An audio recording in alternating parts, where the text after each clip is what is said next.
Okay, everybody, welcome. B'ezrat Hashem, another shir about Enon Milvado. How HaKadosh Baruch Hu truly exists, and HaKadosh Baruch Hu watches over us every moment of our lives, whether it's parnasa, whether it's health, children, shalom bayit, world news, akol mikol kol. HaKadosh Baruch Hu is watching, HaKadosh Baruch Hu is watching. Hashem is real, Hashem is real, Hashem is here, Hashem is there, Hashem is there, and everywhere is a fact. I want to share with you a very interesting chidush. Before we start, this shir is a refuah shlema Malka bat Rachel and Yosef ben Rachel. The Shavar for Shalema and live to 120 healthy, long years, B'ezrat Hashem. Very interesting chidush from the Sivis Shalom. Very, very powerful chidush about the power, about the essence, the mitziut, the reality, the science of a Jew, of the neshama, of a soul of a Jew. He says, we know Techilat Geulat Mitzrayim, the beginning, the redemption, when the Jews left Egypt. Parashat Shemot, Moshe Rabbeinu was walking in the desert. Famous, everybody knows the story of the Psukim, the Torah. Moshe Rabbeinu sees a burning bush, a sneh. The sneh is bo'el be'esh, the sneh is on fire. But the actual sneh, the bush is not burning. There's fire and flames of fire, but the bush is not burning now. It's wood, it's leaves. Why is it not totally getting consumed, totally over into ashes? See, Moshe Rabbeinu sees a very interesting thing. There's a burning bush full of fire, but the bush is not burning. The bush is still there and it's intact and it's full just like it was before. Says in Tivot Shalom, why is it that Hashem chose this specific way to start the Geula of Mitzrayim? Why is it that God chose this as a symbol, the burning bush, that there's actual fire, but the bush is not burning, as a symbol to the beginning of the redemption for Moshe Rabbeinu to take the Jews out of Mitzrayim? Says in Nesiv Shalom an unbelievable thing. He says fire represents, we know, ta'avot, desires. Fire represents destruction. Fire represents tum'ah. When one is involved and indulged in so much averot lo alenu, so much sins, or one is so indulged in the society of the goyim across the world, when one is so far removed for what it means to be a Jew, to be a Yid, to be involved in Torah and mitzvot, he's very indulged, he's very connected to fire, to Esh, to the Esh of the Yetzirah. The Yetzirah is compared to fire, the evil inclination is compared to fire. So it says in Nesiv Shalom, Hashem over here told Moshe Rabbeinu, although the Jews, they were in Mitzrayim for so long, the Jewish people were in Egypt for so long, and Rabbatai, you have to understand, Egypt at the time was known as the country of ta'avot, was the country of desires. The worst things possible, the worst sins possible, the most disgusting things were done in Mitzrayim. And when the Jews are around, you know, the Egyptians back then, the Mitzrayim for so long, obviously they're going to get influence. The Torah tells us that the Jews are up to the Memtet Sha'arei Tumah. They were up to the 49th level of impurity. Now, if you reach the number 50, it's over. There's never coming back to Hashem. So the Jews at the time of leaving Mitzrayim, right before we left Mitzrayim, we were up to the level 49 of Tumah, of impurity, which is the worst of the worst, right before the worst of the worst, which is 50. So the Jews at the time were unfortunately very involved in Tumah. They were very involved in different society stuff and sins and things they should not be doing as a Jew. So over here Hashem told Moshe Rabbeinu, although the Jews unfortunately went so down in Mitzrayim, although unfortunately they were there for too long, then it made an impression on them. They already reached the 49th level of impurity, which is very impure, which means they're so consumed with fire, with averot, with the Yetzirah. You see the bush, it's still not burning. Although there's a fire, the bush is still intact. So too says Hashem to Moshe Rabbeinu. The Jews, although they're consumed with fire, although they're in flames with fire of ta'avot, of desires and the Yetzirah, they themselves, the being, the neshama, the soul of a Jew, is always going to stay intact and is always going to be close to HaKadosh Baruch Hu. Just like the bush never went up in flames, just like the bush never got destroyed, although there's so much fire, Moshe Rabbeinu, ye can go redeem the Jews from Mitzrayim. You know what? But you know why? Because the Jews themselves, their neshama, their souls are still connected to HaKadosh Baruch Hu, no matter what they're going through, no matter how much averot a person did, no matter how much averot and sins that are connected to fire, that are compared to fire, Akai Yisrael did, then themselves can still be redeemed. They get close to HaKadosh Baruch Hu to even receive the Torah. Says in Nesiv Shalom, that is why Hashem chose the burning bush as a siman, as a symbol, as the beginning of the redemption of Yetzias Mitzrayim, to teach Moshe Rabbeinu, go take the Jews out. Yes, even though they're holding the lowest level of impurity, even though they're so far removed from me, you have to understand, every Jew, his essence, his being is still very very close to me that he can still be saved. Rabotai, what a tremendous lesson we learn from this. What a tremendous lesson. No matter, this is on a nation level to be redeemed and an individual level. Every person also has his individual redemption that he needs in his life. Every person also needs a ge'ulah from the tzarot lo aleinu, from all the yisuim, all the bad news a person has, whether things that are working on in business or things that are working on with health lo aleinu or shlom bayit or whatever it is, neighbors. Every person needs his own individual redemption from that tzarot, from the pain that he's going through. He needs a Yeshua. He needs a salvation from Hashem. Says the Nesiv Shalom, no matter who the Jew is, no matter what he did in his life, no matter where he tries to run away from who he is as a Jew, no matter if he has 20 earrings, no matter if he has a nose ring, no matter how much tattoos he puts on himself, a Jew is a Jew. His being, he himself, the reality is a Jew's neshama can never be stripped away from him. So no matter how many sins a person does, and he shouldn't, but if he does, you should know, you are never ever going to change who you are. You are a being that's close to HaKadosh Baruch Hu. That's a fact. The science of a Jew is close to Hashem. The neshama is close to Hashem. So no matter how much fire, no matter how much you involve with the Yetzer Hara, you're always going to be Hashem's sons and Hashem's daughters. No matter what a person does, he's always a person that's close to HaKadosh Baruch Hu. That's Hashem's message. And I want to share with you an unbelievable, powerful. This is from the Shlach Kodesh. Now this is a major chiddush. The Shlach Kodesh says like this, Rabotai. This is unbelievable. You're going to walk out of here different. Look what the Shlach Kodesh says in Maseches Shavuos. Neshamot Yisrael em lemala mimedregat hamalachim. Ki neshamot Yisrael chatzuvot mikisei hakovod v'chelek Hashem imoy. You see, our neshamot, us Bnei Yisrael, a Jew, our neshamot, our souls, were created from Hashem's chair, from Hashem's Kisei HaKavod, which is the highest point in Shemaim in the world, is Hashem's throne, the King's throne, the Kadosh Baruch Hu's throne, the Kisei HaKavod. Our neshamas, every single one of us, were created right from Hashem's chair, which is a place that's higher for where the Malachim, the angels, were created. Says the Shlach Kodesh, us, Bnei Yisrael, us, the Jews, our neshamot were created from a higher place in the world, closer to Hashem and the Kisei HaKavod, from Hashem's chair, which is higher from where the Malachim, angels, were created. That means us, Jews, are even higher than Malachim, than angels. It's based on science, as they say. Yes, the scientific thing behind the Jew is, you know what the science of a Jew is? You are a creation that's a closest thing to God in the world, even more than Malachim. Even more than Malachim. This is a fact. Our neshamot are literally the closest thing. We're created from the closest thing to Hashem, from the Kisei HaKavod, from the chair of Hashem, even higher than Malachim, than angels. How unbelievable is that? If a person is only aware how much he's worth, if a person will only understand, if Jews will only understand how much they're worth in Hashem's eyes, when a person is going to understand the reality that he's worth so much, that he literally was created from the Kisei HaKavod of Hashem, who would want to sin? Who would want to do averot? Imagine you tell a Jew, you know you were created, you know the reality is, and it's based on science, you were created from the throne of Hashem, the highest point of the world, more than angels. Such a Jew that understands that, why would you want to go to a movie theater? Why would you want to do improper things? Me, a person, a neshama, a soul that was created from the highest point of the world, I should go do such things? Why would you even think of it? Imagine you have somebody that's very wealthy. Very, very wealthy. He owns helicopters, he owns his own airplanes, he has his own island over there outside of Florida. The guy has so much money. Is he going to go to the store and wait online to pick up a loaf of bread or for 2 bottles of milk from the grocery store? That makes no sense. Such a wealthy guy like you, what are you waiting online like that for 2 bottles of milk for free?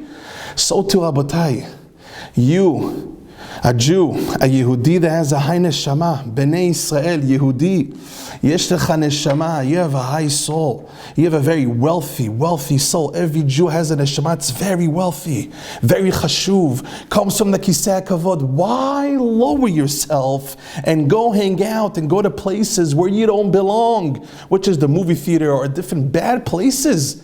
For what? You're much bigger and better than that. Your neshama is much bigger and better than that. You're even more bigger, more large than melachim, than angels. What a tremendous lesson. Now let me tell you another chidush.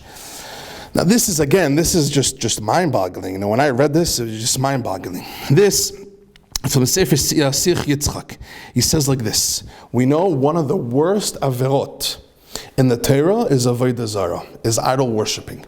One of the averot that a person should kill himself and not do is bow down to avodah zarah, to idol worshippers. Why is it that Hashem despises, why is it that Hashem hates this sin, this avera of avodah zarah so much? Why does Hashem hate? What's the ta'am? What's the reason behind why this sin of avodah zarah, of idol worship, is one of the worst averot that we have in the Torah? Listen to this tremendous chizuk from the Sefer Chazaq. He says like this. He says, Hashem created us Bnei Israel. We are the closest thing to HaKadosh Baruch Hu. We are Bnei Israel. You know what Bnei Israel means? You know what it means to be sons and daughters of HaKadosh Baruch Hu? We come from Hashem. We are a small extension of God. That's saying a lot. Us Bnei Israel are a small extension of God, which is the highest thing you could be in this world. We are the highest creations closest to Hashem in this world. That's what we're called Bnei Israel. Bnei is milashon binyan, a building, which means we were built from Hashem. Bnei Israel means we were built from Hashem. We are a part of HaKadosh Baruch Hu. Us, the Jewish people, Bnei Israel.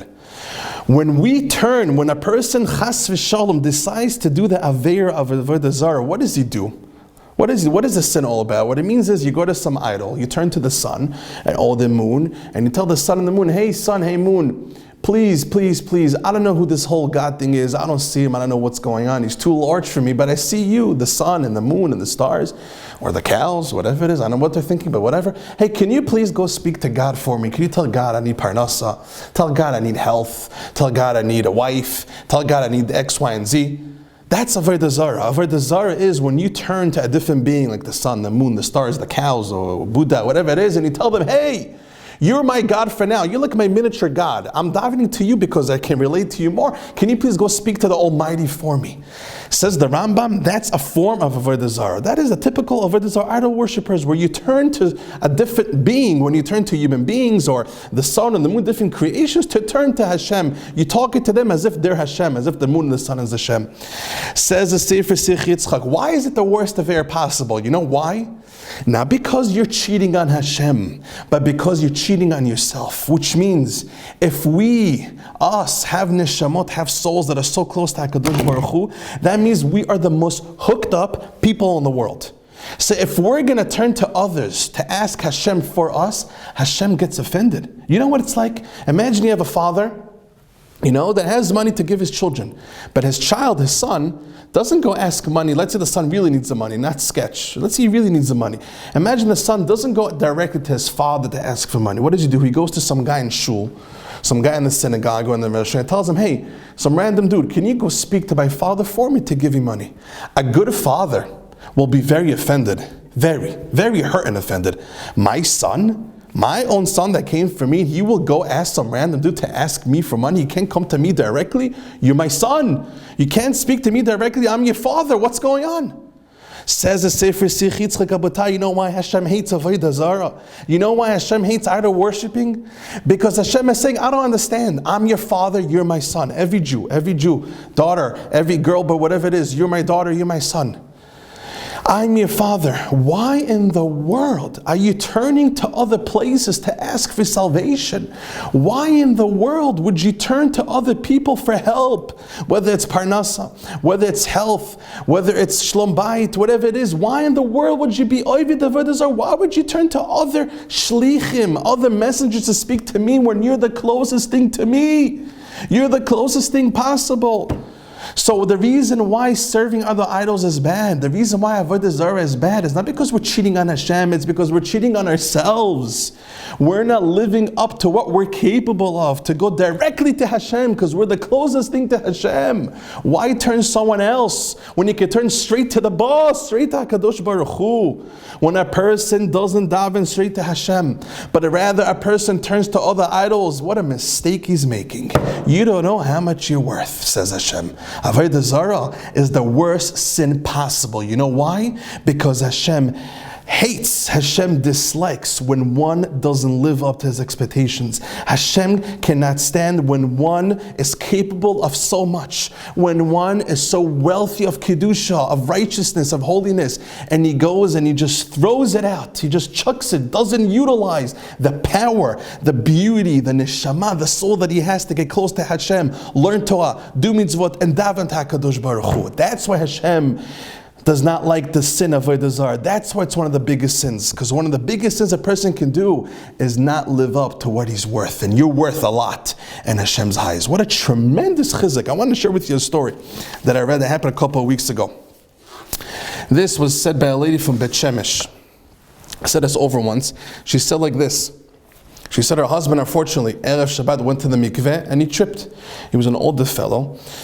So he hurt himself in the back, one of the bones over there in the back. So right away, she calls up the doctor. What should I do? My husband is in pain, he can hardly move. Doesn't have to go to emergency room, but I want to take care of it as soon as possible. Doctor tells her, listen, it's during Corona time, unfortunately. It happened last year. The lines are very long. The lines are very long. The earliest appointment I have is be'erech 4 months. 4 months. His back is hurting him. He needs to go right away. 4 months. You can't wait 4 months. So the wife starts getting worried. She starts making phone calls to another doctor, and they're all booked. There's all long lines, all because of Corona, Rabotai, unfortunately. She starts calling up the rabbi of the community. Can you help me out? Can you pull some strings over there and get my husband early? He tries. The rabbi fails. Can't do anything.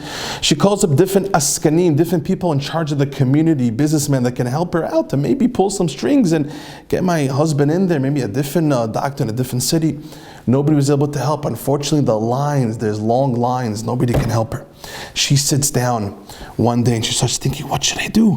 What should I do? I got to get my husband an appointment. It's not an option to stay home for 4 months. What should I do? Then she remembers, oh my gosh, I turned to the rabbis. I turn to the askanim. I turn to the people in the community. I turn to relatives. I turn to different doctors, to neighbors. I didn't even ask HaKadosh Baruch Hu. I didn't even turn to Hashem. I turned to the whole world, but Hashem I didn't turn to. That should be the first thing I'm doing. She went to the corner of her house, she grabbed a Tehillim Abotai, and she started davening and davening. Hashem, Enon Milvado, only you exist. You can do anything. You run this world. Hashem Elokim, Hashem, you're the God, you can do anything. Please help me, Hashem, everything's from you. Please give me the Yeshua. And she davens and she davens. Abotai, the next day, this happened last year during Corona from Bet Shemesh. The next day she gets a call from the first doctor that she called to make an appointment for her husband, and he tells her, you're Mrs. So-and-so, you're looking for an appointment for your husband? She says, yes. If you want to have an appointment for you next week open, what happened? That specific client, unfortunately had to fly to America for a special procedure, so now we have an opening, we have an open slot, you can bring your husband. Rabotai, this lady said we have a tremendous lesson to learn from her. She turned everywhere, to the rabbis, to the askanim, to the doctors, to the neighbors, to the family. To Hashem she didn't turn. We have to understand Hashem is the greatest rabbi. Hashem is the greatest askan. Hashem is the greatest doctor. Hashem is the greatest shatchan.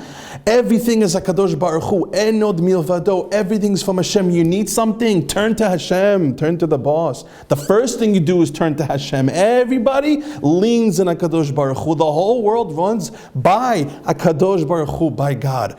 You want to turn for help, it's Hashem you turn to. The first thing you do is turn to Hashem. Enod milvado. And like we learned, us Yehudim are very connected to Hashem.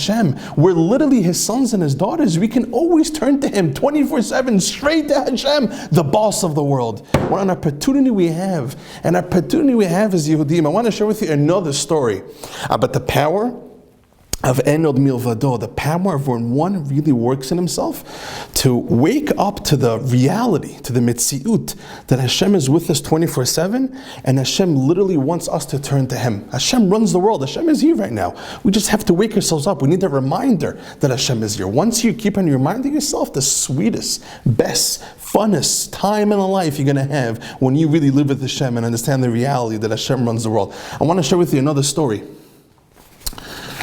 It's a tremendous story. Then I'm going to get back to this. Remember to get back to this. This story happened, Parashat Kititze, Tafshin Pei.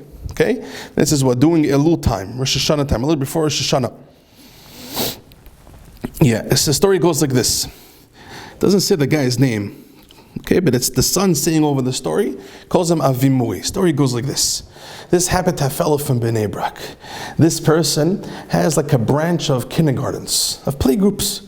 Now during the corona, in the Medinat Eretz Yisrael, just like everywhere else, everyone got confused with the payments. You're getting checks from the government, you're not getting checks, you're paying taxes, you're not paying taxes, everything is mishkabab, everything got confused. Okay, this fellow, a little bit, he miscalculated how much he's supposed to pay his employees, whatever it is. He made a mistake.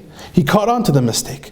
But there were a few gananot, a few teachers over there, that decided, we're going to sue our boss. We're going to take him to court. He tried cheating us for money. We're going to take him to court. Even though it wasn't true, that wasn't the case. It was an honest mistake. But they decided to go to court. This is the way the son says it. Now, the father got very nervous because he knew once he goes to Bet Din, now it wasn't a religious Bet Din al Pi Torah. He was going to the Chilonish Bet Din, the non-religious ones in Tel Aviv. It actually says the city too. Which Bet Din in Tel Aviv? It was called...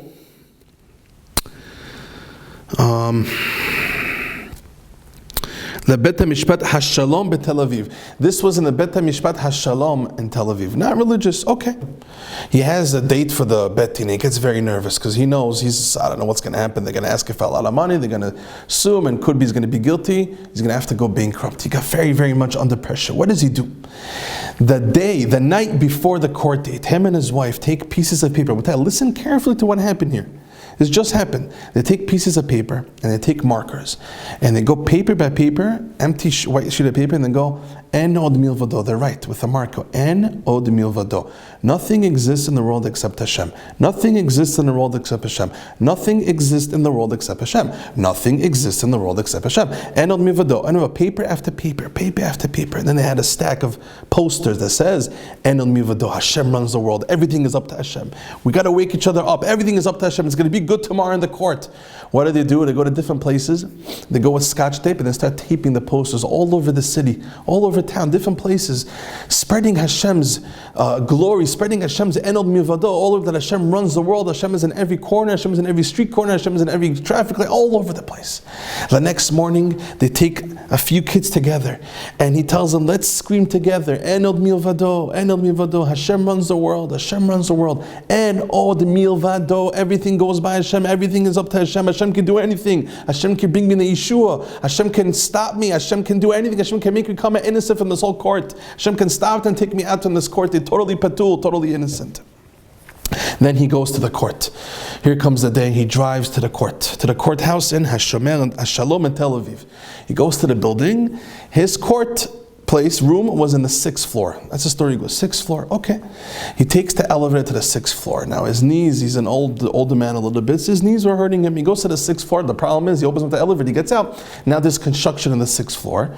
So there's a sign, like a detour, go up the steps. Right now, whatever's supposed to be on the 6th floor room for the court is up in the 7th floor, just take the steps up. Okay, he starts taking the steps, although it's hard for him, he started going up the steps. What happens? There are two ladies on the two sides of the steps, one on the right, one on the left, on the staircase.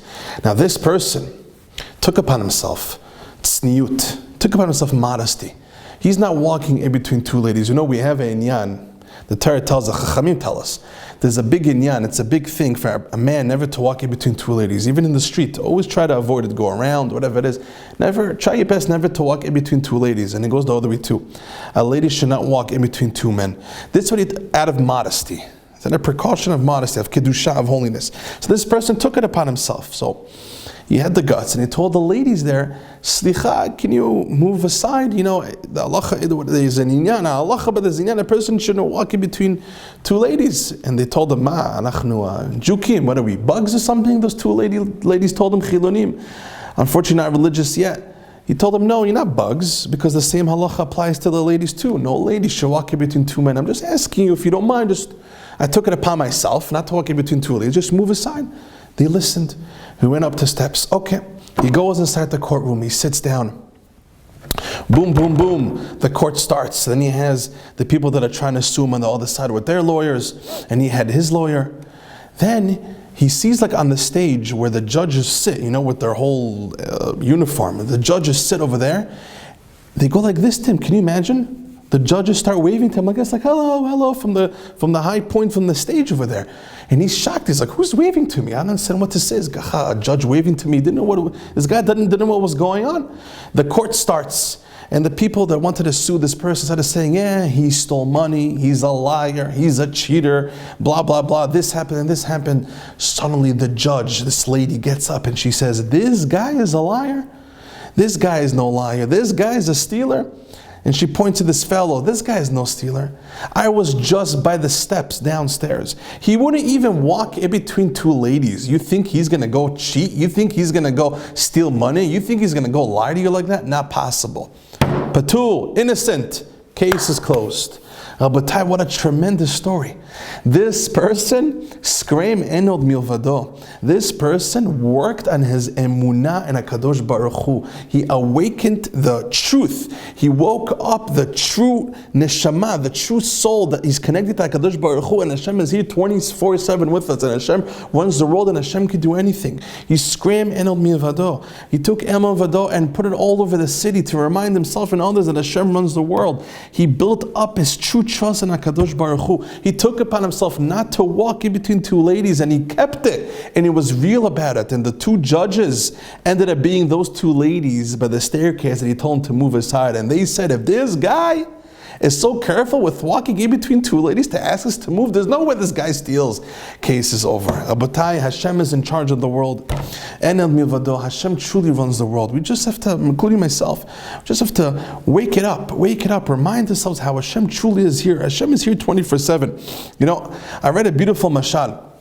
Sometimes when you go to the airport, which is, by the way, every time a person goes to an airport, every time a person flies on a plane, you have an opportunity to remind yourself how awesome it is, and how much of a privilege and a zechut and opportunity we have to speak to Hashem, the creator of the world. When you're in the plane sitting there and you see the oceans, the huge ocean, the Yam is so deep and so big in the clouds, and you think to yourself, wait a minute, I daven to the same creator who created these oceans that I'm seeing right now outside the window from the plane. I daven to him, Shachrit, Mincha, and Arvit. I make brachas, Baruch Atah Hashem, to the same creator who created all the oceans. Holy moly, this is unbelievable. It should wake us up. It should give us like a sting of yirah, of a pachat, like whoa, like it should shake us up.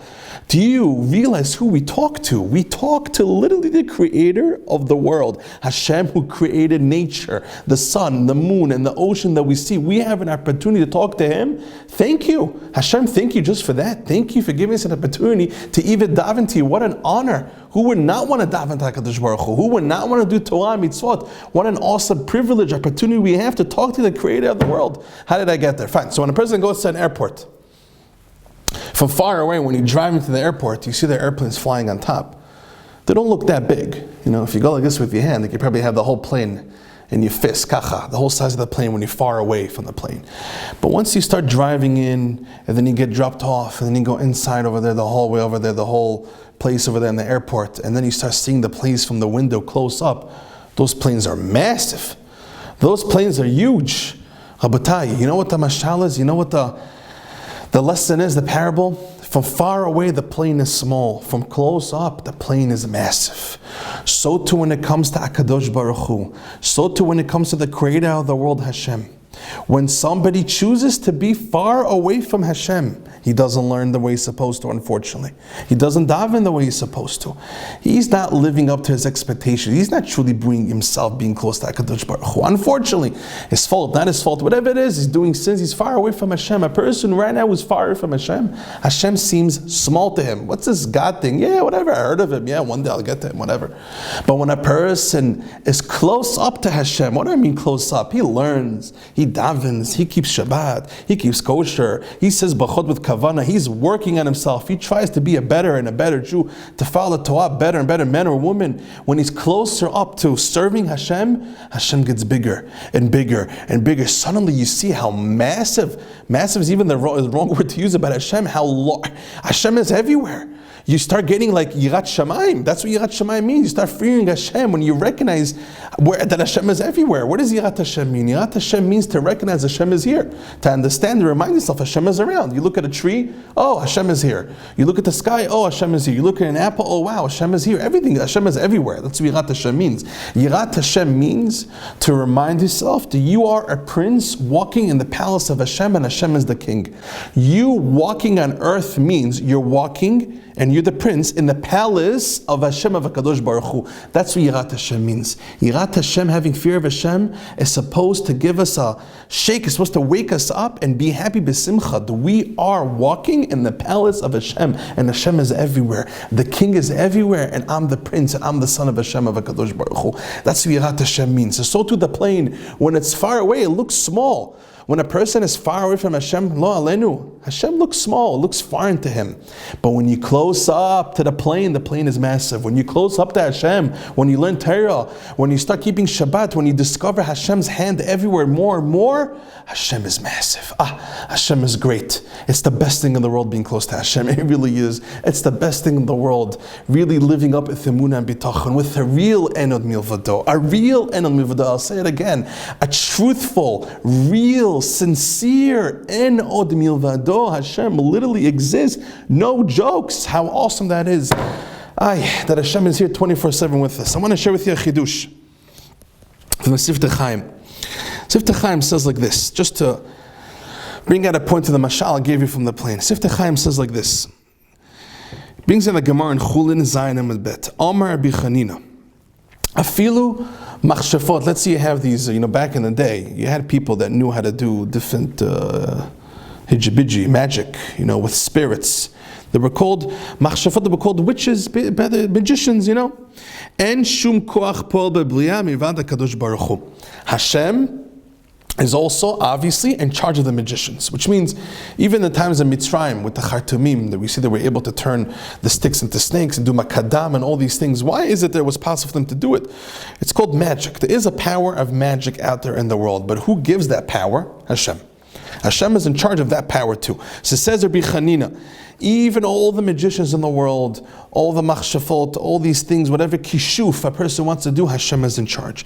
So Isisa, there was one lady there that says, Rabbi Chanina, I want to take the dirt off from the feet of your ground, from under your feet. I want to take the dirt from under your feet on the ground, and I want to throw it on you, and watch how that dirt will kill you.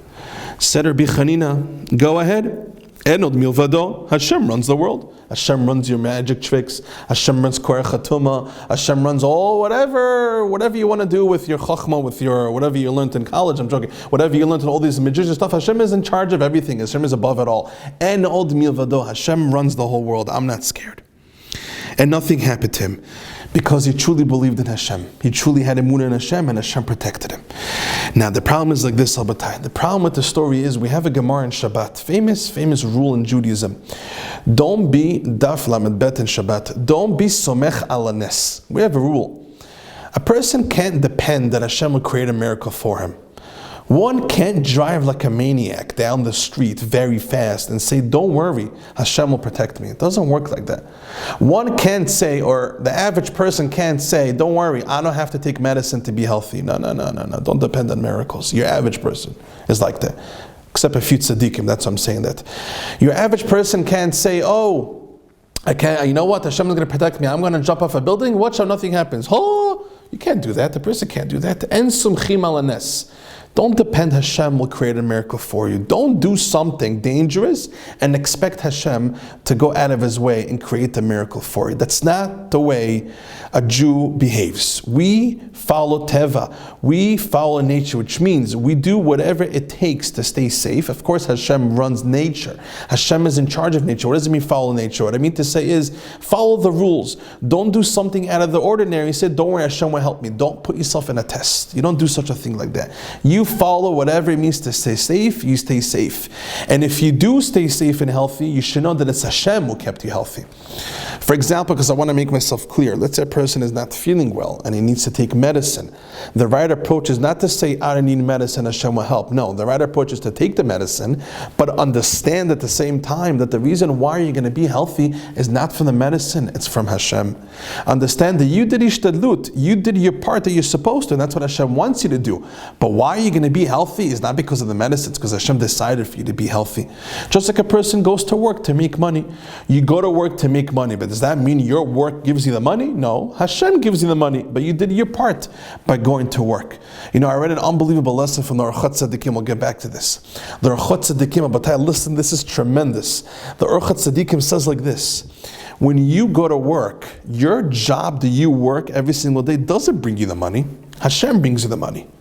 The job that you work is a shliach, as a messenger, as a pipe for Hashem to basically transfer the money for you. You know, like you go to those ATM machines with the cars, with the mobiles, you know, you wait in a line over there, and then there's this machine that goes, it comes down to you, and you take it out from the box, and then you write your check, whatever it is, you put your cash, you put it back in, and it goes back to the actual bank. And you stay in your car the whole time, those fast ATM machines. The drive-by ATM machine. So too, that's how it works with Hashem.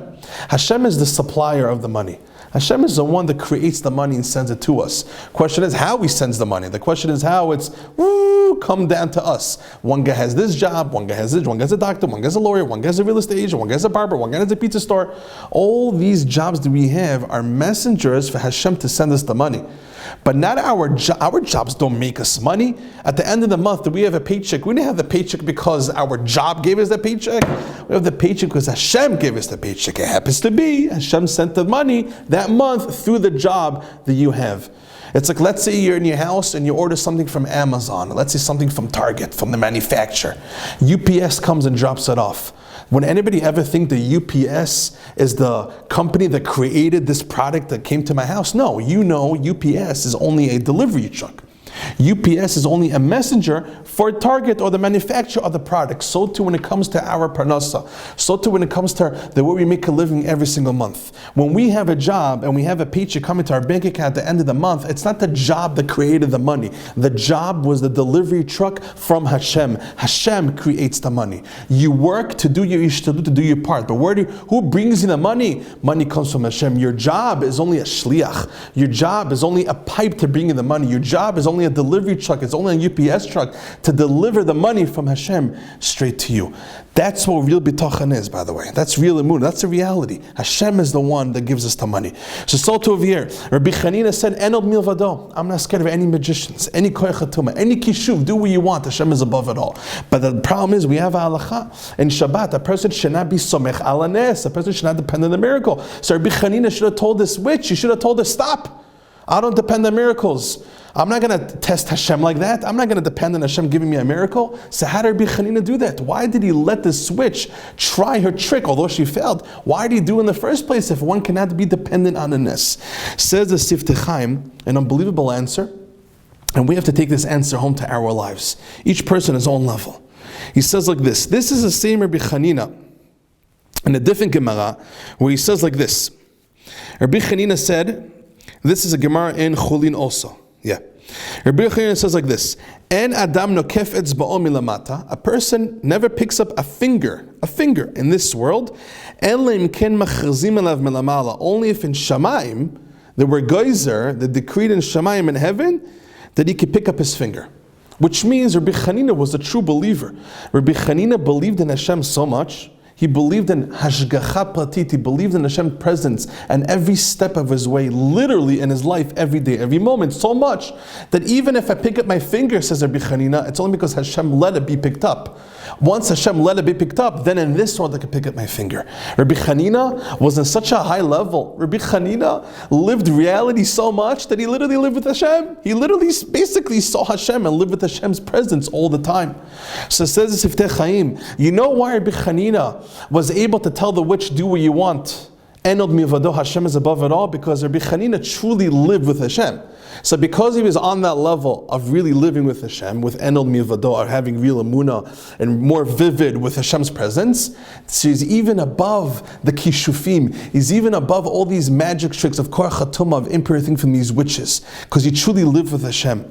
But a person who is not on the level of Rabbi Chanina, a person who's not there yet, didn't yet sees Hashem's hand literally in front of him as much as Rabbi Chanina, he can be dependent on a miracle, because it's a two-way street.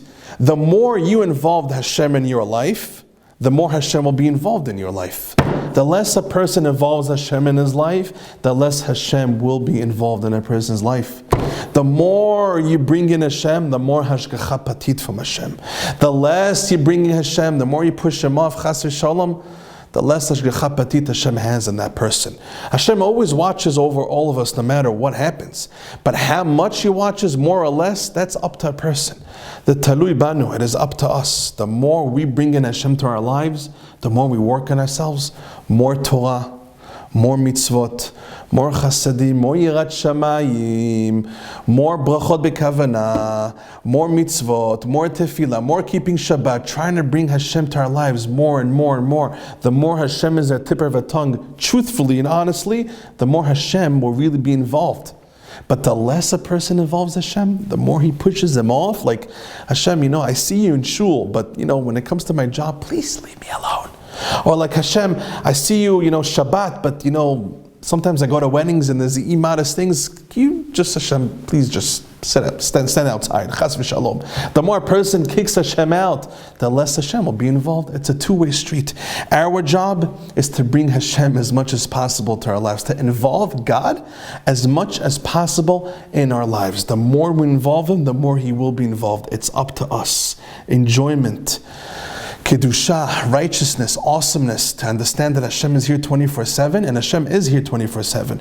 But the way He acts towards us depends on us. The more we bring Him in, the more He's going to be involved in our lives. So Rabbi Chanina was able to overcome the kishuf. He was able to overcome this magic, this korach hatumah, this switch from Enod Milvado, because he truly lived with Hashem, and Hashem was truly with him 100%.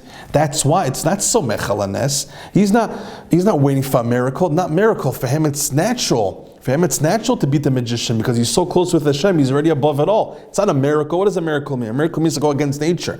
But for Rabbi Chanina, his love of Emunah was so strong. It is nature to go above the magic, to go back to Kishuf, to go above this switch. But an average person, it's considered an S, because the emunah is not so strong. So memela, to go against nature and to stop this korach hatumah, to stop the magic, you need an S, you need a miracle to come in. Says the Siteh Chaim. But what lesson do we learn from here? What lesson we learn from Rabbi Chanina is each one of us has the opportunity to reach Rabbi Chanina to a certain level. Each one of us has the kochot, has the ability to get closer and closer to HaKadosh Baruch Hu and to live more with Hashem. That's up to us. Hashem is waiting for us to be close to Him. Remember that. Hashem is always waiting for every single one of us to see Him wherever we turn. Hashem always wants us to be close to Him. It is up to us. The more we bring in Hashem, the more Hashem will be involved. Hashgacha pratit, enod milvado. Always say the word enod milvado. Hashem, You really exist. Work in the bitachon, work in the emunah. Remind yourself Hashem really exists. Why do we kiss the mezuzah? To remind ourselves Hashem is here in the room. Why do we say brachot so often during the day? To keep and remind ourselves Hashem is here. That's what we bless Hashem. Why do we learn? Why do we daven? Why do we wear a yarmulke? Why do we wear tzitzit? Why do we dress modest? To always remember Hashem is with us. Never forget that Hashem is with us. That's the challenge of life. We forget. The challenge is to overcome that forgetfulness and remind ourselves the reality and the truth that Hashem is here 24/7. That's our job. Bringing in Hashem as much as possible. And Hashem will be involved even more. And even more depends how much we bring Him in. He's always watching over us. But how much is He involved with the Hashgacha Patit? Says the Rambam and Sifte Chaim based on Rabbi Chanina. That depends on how much we let Him come in. Let's work together. And the Enod Milvado. Let's reach higher levels, Mikan V'la Abba, to bring in Hashem closer in our lives. When you make a bracha, understand why you're making a bracha. You say Baruch Atah Hashem, you're blessing Hashem. What the point is, you're basically declaring Hashem, you own this apple. Baruch atah Hashem, Hashem, thank you for the apple. You're here. Hashem, thank you for the apple. You're about to eat bread. Thank you, Hashem, for giving me the bread. You're here. You put on tefillin. Hashem, you're here. You learn. What does learning mean? It means that Hashem is talking to you. He's trying to teach you what life is about. You're reading from the Siddur. What are you doing? You're literally saying Hashem is here and I'm talking to Him, and that's the reality. We do it 24/7 anyways. Let's just do it right. Let's remind ourselves why we do it and build our bitachon emunah and have a tremendous hashgacha pratit over us on every single thing we do in our lives, just like Hashem wants us to be. Everyone should always be healthy. Everyone should have parnasa and shlom bayit ad 120 shana. We should only hear good news. And I want to end off with this before I forget. I just heard from a big gadol in Eretz Yisrael. Back to current events. Recently, Rabbatai, we had a president that was very pro-Israel. Hopefully the next one will be too. But this one was very pro-Israel. It was very pro-Eretz Yisrael. He did a lot of good things for our community here in New York. So, we thought about it a lot. Why is it that, it didn't happen again? Why is it? Why is the news? Why is he not there again for another 4 years? So this rabbi in Eretz Yisrael, Rabbatai, said like this. He said, during those 4 years, and that's the truth, by the way, during those 4 years, many Jews were way too dependent on this person. Many Jews were leaning on this president way too much to hook them up and have their back. Hashem is not happy with that. Hashem put him in there as a shliach to Hashem, but Hashem runs the world. When you get too comfortable, you forget about Hashem. When one gets too comfortable with human beings, you forget about your Creator. So Hashem had to move him aside for now. And right now we turn straight to Hashem because we have no one to trust but HaKadosh Baruch Hu. Let's remind ourselves, Rabbatai, Hashem runs the world. Hashem runs the world. Any person does any favor to us, Hashem sent him. He's a messenger for Hashem, and it goes the other way too. Chas v'shalom lo aleinu. If anybody ever hurts somebody or damages, it's not him. He was sent by Hashem. Everything is like Kadosh Baruch Hu. That's the truth. That's the reality. That's the lesson we have to learn from the current events. Why did it happen? Think about it. Why did it happen? Because too much trusting that person, that we started getting too comfortable, forget about Hashem. Unfortunately, this had to happen. We should only have good news, and the next president should be even better for Klal Yisrael and for the world and for Eretz Yisrael. Eretz Yisrael should always be safe, and every Jew should always be safe at 120 Shana. Thank you so much for listening.